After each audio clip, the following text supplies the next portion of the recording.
नमस्ते, मैं प्रियंका दीक्षित प्राथमिक विद्यालय अघियारी से। मैंने बच्चों को गणित रुचिकर पढ़ाने के लिए, रुचिकर तरीके से पढ़ाने के लिए बच्चों के लिए एक टीएलएम का निर्माण किया है जिससे बच्चे बहुत ही आसानी से खेल में ही गणित की विभिन्न दक्षताओं में महारत हासिल कर सकते हैं। चलिए आइए मैं आपको अपने टीएलएम से परिचित कराती हूँ। ये टीएलएम शून्य निवेश से निर्मित है। इसमें कोई भी खर्चा नहीं हुआ है। गत्ते से ये मैंने बोर्ड बना लिया है और ये सारी संक्रियाएं या जो भी बच्चों को मैं सिखाऊंगी इसी बोर्ड पर सिखाऊंगी। सबसे पहले कक्षा 1 के लिए संख्याओं की समझ विकसित करने के लिए इस बोर्ड का मैं कैसे इस्तेमाल करूंगी, आइए देखिए। बच्चों को संख्याएं उनके घर में जो भी वस्तुएं हैं उनसे जब हम सिखाते हैं तो बहुत अच्छी तरह सीख जाते हैं। हमने बोर्ड पर कुछ वस्तुएं रख दी और बच्चों से कहा कि अगर मैं सीधे ही संख्या सिखाना शुरू करूंगी तो शायद बच्चे उतनी अच्छी तरह ना सीख पाएं। पहले एक एक वस्तु रखी और बच्चों से कहा ये कितना है, तो बच्चे कहेंगे 1। ये कितना है, 1। फिर ये देखिए मैंने छोटे छोटे से ये न्यूज़ पेपर कैलेंडर से काट के चिट्स बनाई हैं और एक मैंने बच्चों को बताया कि ये 1 1 और 1 ऐसे लिखते हैं। इसी प्रकार 2 2 2 करके, तो उसके लिए भी ये चिट है, ये 2। ये कक्षा 1 की हमारी प्रेरणा लक्ष्य की जो दक्षता है M102 उसकी प्राप्ति में सहायक सिद्ध होगा। इस प्रकार से हम बच्चों को जब वो सिखाएंगे तो ये देखिए ये 3। इस तरह से बच्चे हमारी संख्याओं को आसानी से सीखेंगे। बच्चे 1 1 2 2 3। हम इसको और दूसरे तरीके से भी इस प्रकार से भी सिखा सकते हैं कि जब बच्चे कुछ संख्याओं को जानने लगेंगे कि कैसे लिखते हैं तो हम बच्चों से कहेंगे कि अब आप गिनिए ये कितनी वस्तुएं हैं।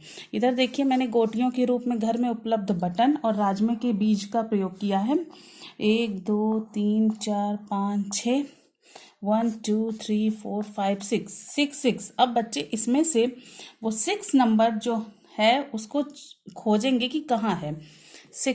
बच्चा अब जान रहा है कि ये 6 है, 6। इस तरह से कक्षा 1 में संख्याओं का ज्ञान कराने के लिए इस टीएलएम का प्रयोग हम कर सकते हैं। कक्षा 2 की हमारी प्रेरणा लक्ष्य गणित की प्राप्ति में जो दक्षता है M204 उसकी प्राप्ति में हम इस बोर्ड का कैसे इस्तेमाल करेंगे। हम बच्चों को इस बोर्ड का इस्तेमाल 1 अंक की जोड़ और घटाव में भी कर सकते हैं। आइए देखिए जोड़ कैसे। इस समय जब बच्चा कक्षा 2 में पहुंच रहा है तो वो अंकों से परिचित हो चुका है। वो जान रहा है कि 1 2 3 इधर इस कॉलम में रखे हुए राजमा की संख्या 3 है और इधर रखे 2। अब मैं उससे कहूंगी कि आप इनको सबको पूरा गिनिए कितने हैं, तो 1 2 3 4 5 और वो यहाँ से 5 अंक उठा लेगा। मैंने इसमें कुछ बटन्स और बढ़ा दी और अब मैंने बच्चे से कहा कि अब बच्चों बताओ ये कितने हो गए। तो बच्चा 1 2 3 4 5 6 7 8 9 10 हो गया है। तो अब वो 10 नंबर वाला जो गोट है वो रखेगा और ये इस प्रकार धीरे धीरे कर बच्चा जोड़ में लिखने से पहले इस तरह खेल विधि से जोड़ को सीख जाएगा। अब इस बोर्ड से हम बच्चों को ग्रेटर देन, लेस देन और इक्वल देन सिखाएंगे। उसके लिए पहले हम बच्चों को इस साइन से परिचित कराएंगे कि बेटा जिस तरफ एक तरह से ये एक मुंह है और ये जिस तरफ से खुलता है उधर हमारी बड़ी संख्या होती है और जिधर ये बंद रहता है वो हमारी छोटी संख्या होती है। जब हम 2 संख्याओं की तुलना करेंगे तो इस बोर्ड में तो बच्चे से पूछेंगे कि इधर कितने राजमा है, 1 2 3 और इधर कितने बटन है 1 2 3 4 5 6 7। किस तरफ ज्यादा है, बटन ज्यादा है कि राजमा ज्यादा है। तो जाहिर सी बात है कि बच्चा अब इस स्तर पे पहुंच गया है, वो तुरंत बताएगा कि राजमा कम है और बटन मेरे पास ज्यादा है। तब हम उसे बताएंगे कि बेटा ये देखिए ये निशान मछली का जो मुंह है या मगरमच्छ का जो मुंह है या जो साइन है खुला हुआ है वो उस तरफ जाएगा जिधर ज्यादा वस्तुएं होती हैं। राजमा के सीट कम है, अभी हमने इसमें कुछ सीट्स और बढ़ा दिए। अब बच्चे से कहेंगे अब बताओ कि ये सही लगा है कि नहीं। बच्चा फिर से गिनेगा 1 2 3 4 5 6 7 8 9 10 और दिस साइड 1 2 3 4 5 6 7। इधर 7 है और इधर 10 है और बच्चा इसको इस तरह से कर लेगा। अब दूसरा साइन इक्वल टू के लिए मान लीजिए यहाँ पे है 3 6 7 और इस तरफ भी हमने 7 रख दिए। 4 5 6 7।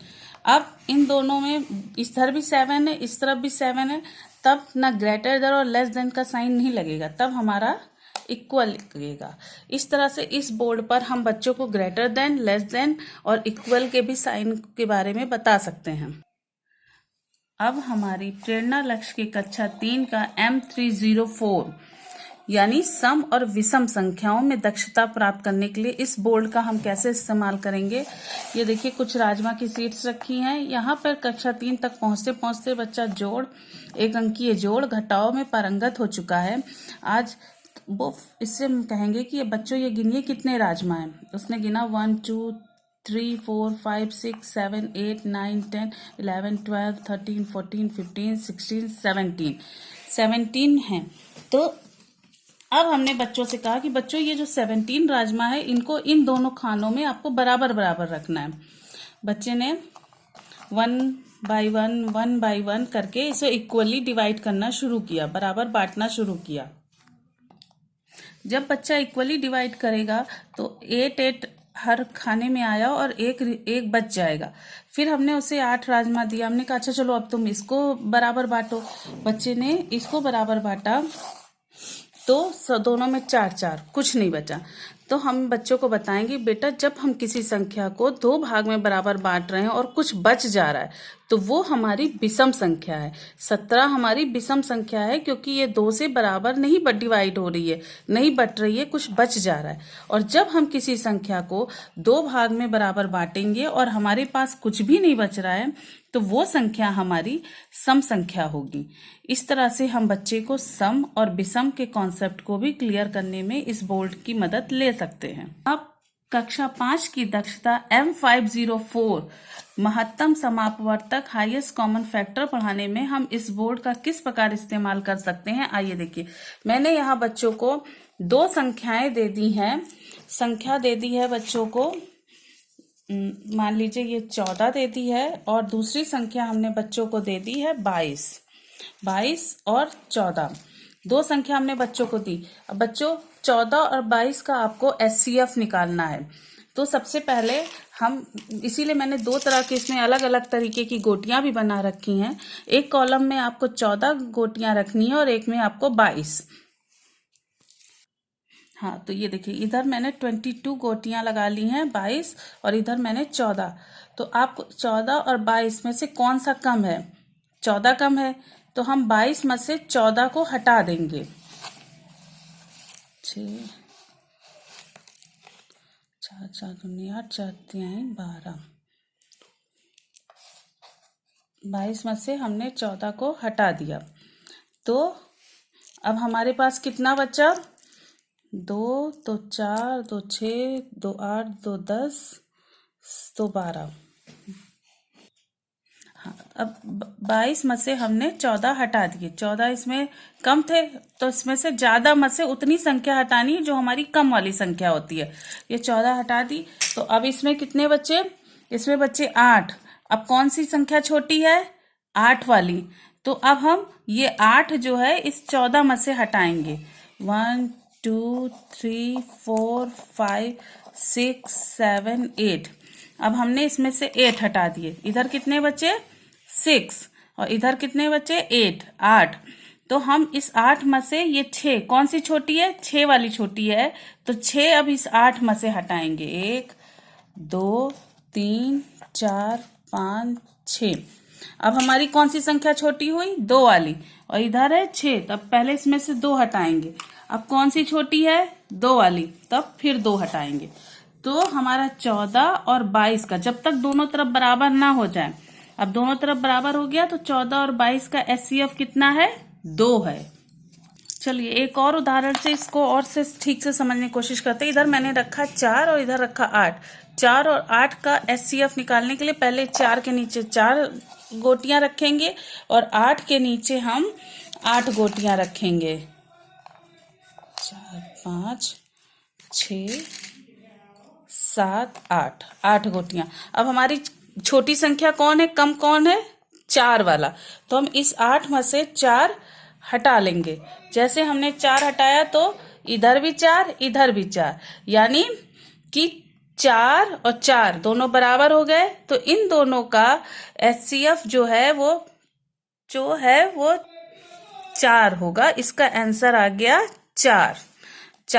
8 और 4 का HCF 4 होगा। इस तरह से आपने देखा कि इस एक बोर्ड का मैंने प्रयोग कर गणित की कई आपको टेक्निक सिखाने की कोशिश की है। इस TLM के प्रयोग से आपने हर कक्षा के लिए कुछ ना कुछ सीखा है। धन्यवाद।